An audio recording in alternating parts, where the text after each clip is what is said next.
Okay, this is lesson 82, and we talked about the domain and range of a function.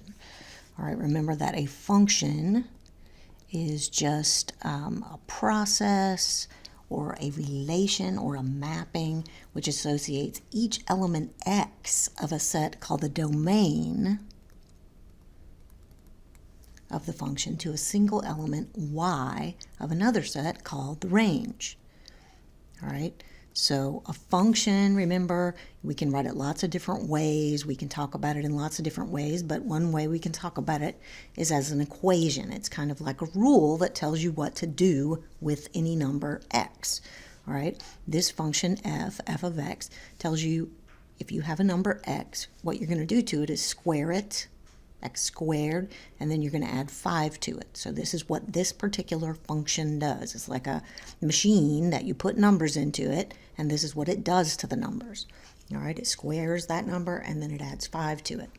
All right, the numbers you put in to the function, the x's, are all that whole set of numbers that you are allowed to plug into the function. That set is called the domain of the function.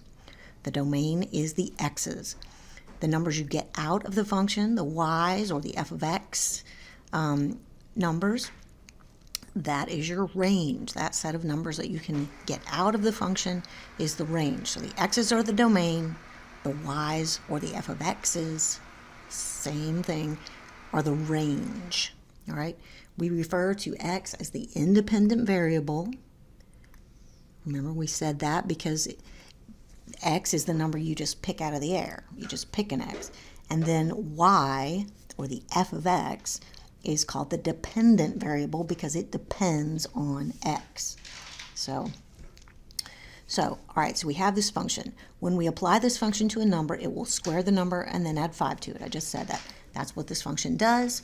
Any value we input will yield exactly one possible output.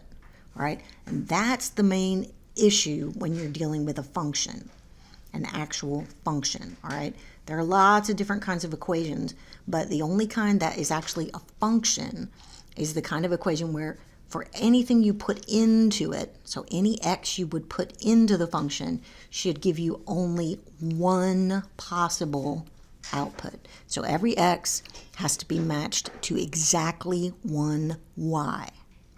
All right, so here in this function, you're putting in the number 1 for x, so f of 1, and then you do to it, the number 1 exactly what you're supposed to do. You square it, and then you add 5 to it. That's what this function f does. So 1 squared plus 5 is 6. So this 1 that we plugged into the function is a member of the domain, and this 6 that we got out is a member of the range. All right, so like I said, f of negative 1 is equal to 6. F of 2, if we put 2 into that function, we square it. That's 2 squared is 4, and then add 5. That gives us a total of 9. So f of 2 is 9. F of the square root of 2, we do the same rule to it. Square root of 2 squared will give me 2, and then add 5 to that, and you get 7. So another way to look at a function is to look at it as a diagram like this, where you look at members of the domain, the x's that you can put into the function, and then you look at members of the range and you see how they're matched up. Okay, so for this particular function, the function that squares the number and then adds 5, 1 matches to 6, negative 1 also matches to 6, and that's okay because every x has to have exactly one y. All right, so 1 has exactly one y, it's 6. Negative 1 has exactly one y, it's also 6. So it doesn't matter. So, I mean, even if I probably shouldn't have written that 6 twice. What I should have done was just shown that both of these go to 6, and that's okay. As long as every x has exactly one y, then it's a function. That doesn't mean that different x's can't have the same y. But if an x has more than one y, say I put in 1 to the function and I got out 2 different answers, like 6 or negative 6 or something like that, that's not okay. but every x has to have exactly one y. All right, so when we put 2 into the function, we get 9. When we put the square root of 2 into the function, we get 7. And there are lots of other members of the domain that we didn't show here. So this diagram is a mapping that shows which x's go with which y's. And to be a function, you just have to make sure that every x has exactly one y that goes with it. All right, so to evaluate a function, just like we did then, it's the same as just evaluating. We've been evaluating all kinds of algebraic expressions before this, but now we're doing it with function notation. So if f of x equals x squared plus x minus 10, find f of 5. What that means is you just look in the parentheses, see what you have there. You've got a 5. Everywhere you see an x, put a 5.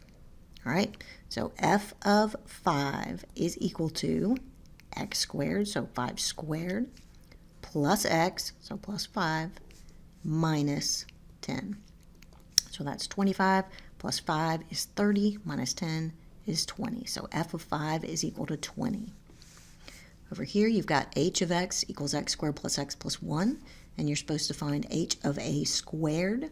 All right, so everywhere you see an x in this function, you're going to put a squared. So you're going to put it there, you're going to put it there. Everywhere you see an x, you're going to put a squared. So h of a squared is equal to a squared squared. You have to square x plus x, which is a squared, plus 1. So all I did was everywhere I see an x in this function, I'm going to put the number a squared. And I'm going to do to it exactly what this function says to do. I'm going to square it, then I'm going to just add it, a squared, and then I'm going to add 1. So that's a to the 4th plus a squared plus 1. That is h of a squared, and there's no way you can simplify that because it doesn't have any like terms. So you're done with that particular problem. All right, and now we have this one here where we have to plug in x plus 2 everywhere we see an x in this function. So f of x plus 2, what do I have to do to x plus 2? I have to square it. So x plus 2 squared, and then I have to add 1 to it. So everything in that parentheses, the whole thing, that's what I plug in for x into that function. So now I have to FOIL this out, x plus 2 times x plus 2, because when you square a sum, you have to multiply it by itself, and then I'm adding that 1 at the end. So that's x squared plus 2x plus 4 plus 1, and if you simplify that by adding your like terms, you're going to have x squared plus 4x plus 5. So that is f of x plus 2. It's this. All right, so whatever is in that parentheses, that's what you have to substitute in for the x, all the x's in the function. All right, so we can look at the graph of a function also to talk about its domain and range. So, for example, if I have the function f of x equals 2x, all right, I know that that is a line. It's just like y equals 2x, right? And remember that for a linear equation, we want to write it y equals mx plus b. And so this equation, we could write it as y equals 2x plus 0, just so it will look exactly like that y equals mx plus b. The 2 is the slope, the 0 is the y-intercept. So if I want to graph that, I'm going to graph my y-intercept, which is at 0, and then I'm going to use my slope, 2, which can also be written as 2 over 1. And I'm going to go rise over run. So start at your y-intercept, go up 2 and over 1, up 2, over 1. And so you have this line. Now, I'm going to try to draw it pretty straight. All right. And so the domain and the range of that function, you can even see by the graph that for every x here, there's exactly one y. There's always a value. This line goes on and on forever. You could put in anything for x, and you'll get a y that goes with it. And you can get any possible real number for any of the x's and any of the y's. So for this line, since you can see everywhere on the x-axis, you're going to have the line is visible, and the same thing with on the y-axis. So for this, the domain is the real numbers, and the range is the real numbers. All right. If you look at the function f of x equals 3, all right, that is just like y equals 3, right? That is a line that is going to be horizontal because the y coordinate is always 3. So it's just this horizontal line that has a y, every single point on that line has 3 for its y coordinate.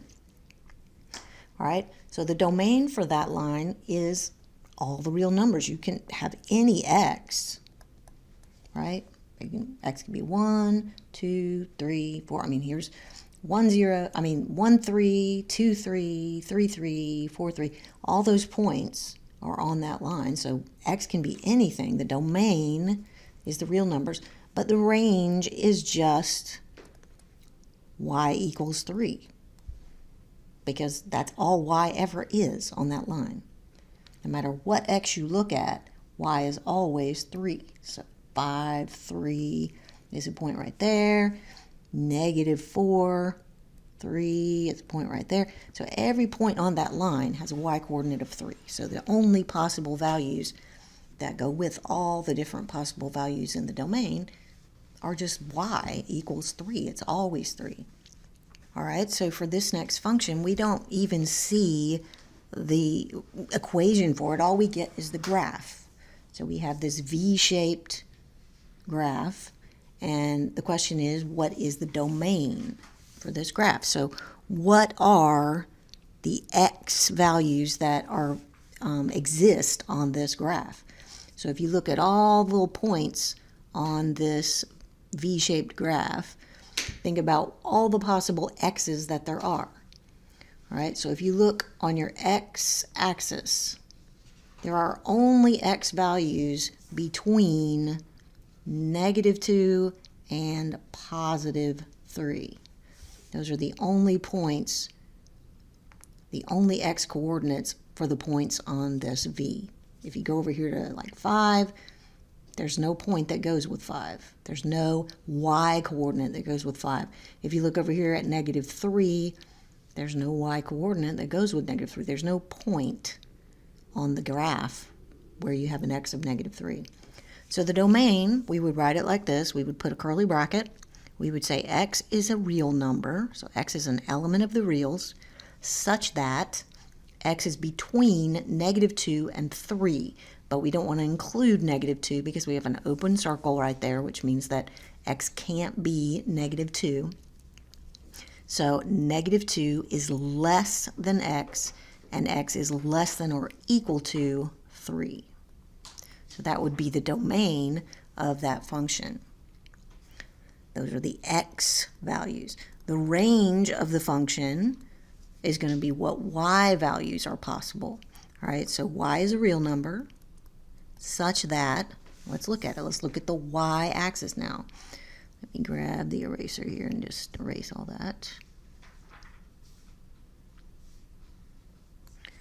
All right, so the y-axis, what values are we going to have on the y-axis? Well, the smallest number, the smallest y-coordinate is 0. There are no coordinates. The graph doesn't exist down here where y is negative. So 0 is going to be the smallest thing that y can be. So 0 is less than or equal to y. And then y can go all the way up to 4. All right.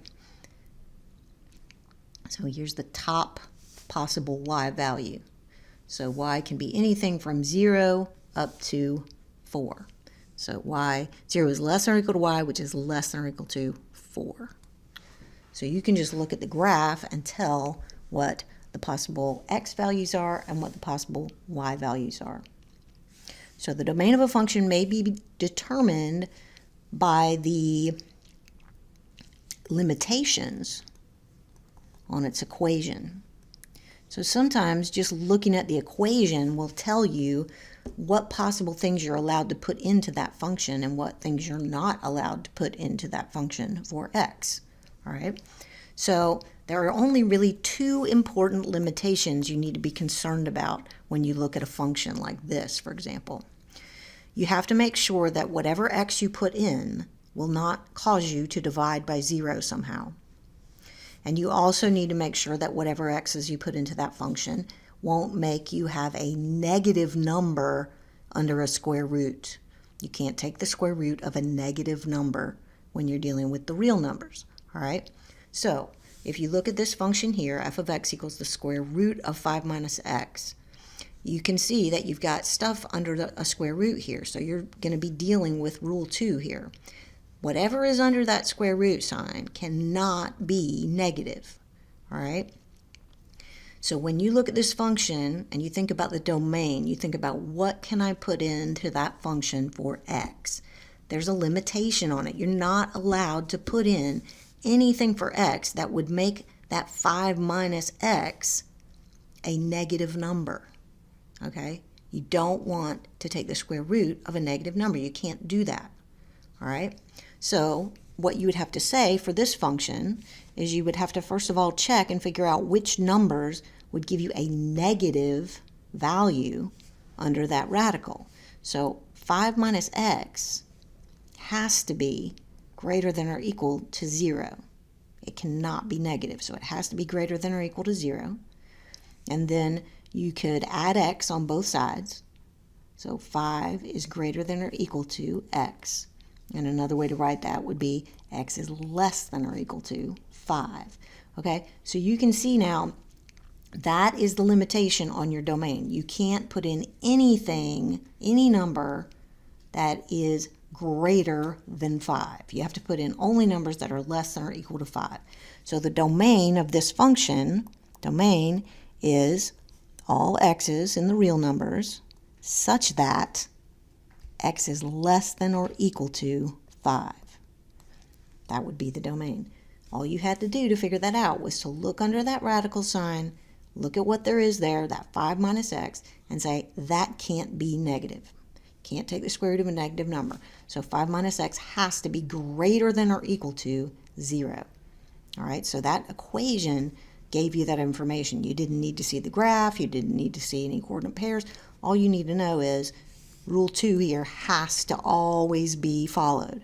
You can't take the square root of a negative number, so you figure out which x's are going to cause problems and then get rid of those in your domain. Do not allow those things to happen. All right, and then this next function, f of x equals 1 over x, this is going to cause you to have to deal with this number 1 problem.